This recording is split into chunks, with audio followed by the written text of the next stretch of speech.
Britain, Australia, Canada, New Zealand, and Norway on Tuesday imposed sanctions on two far-right Israeli cabinet ministers, Itamar Ben-Gvir and Bezalel Smotrich, accusing them of inciting extremist violence and enabling human rights abuses against Palestinians in the occupied West Bank.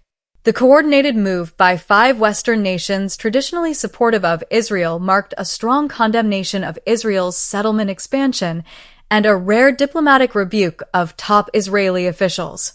The sanctions, which include travel bans and asset freezes, come amid heightened violence in the West Bank following the October 7, 2023, Hamas attacks and the subsequent Gaza war.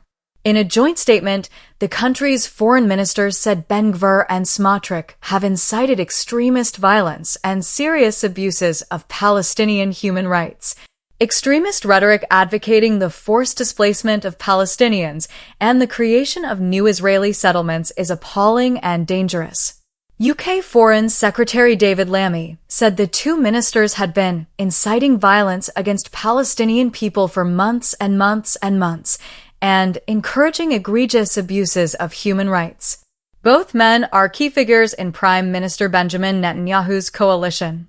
Ben-Gvir, the national security minister, responded defiantly, writing on social media, "We overcame Pharaoh, we'll overcome Starmer's wall," referring to UK Prime Minister Keir Starmer.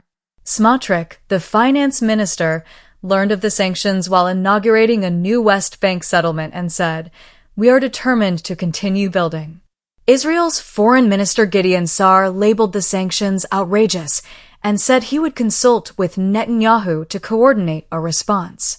The move reflects increasing global frustration with Israel's conduct in the occupied territories. Netanyahu himself is the subject of an ICC arrest warrant over alleged war crimes in Gaza, allegations he has denied, accusing the court of bias. The Biden administration had earlier imposed sanctions on violent Israeli settlers in the West Bank, a policy that was reversed during Donald Trump's presidency.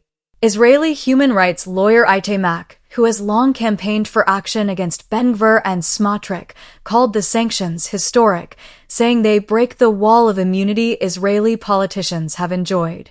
He added, "It is a message to Netanyahu himself that he could be next." Israel captured the West Bank, Gaza Strip, and East Jerusalem during the 1967 war. Today, over 500,000 settlers live in the West Bank in communities deemed illegal by most of the international community, while around 3 million Palestinians live under Israeli military control. Palestinians and many world leaders view settlement expansion as a central obstacle to a two-state solution.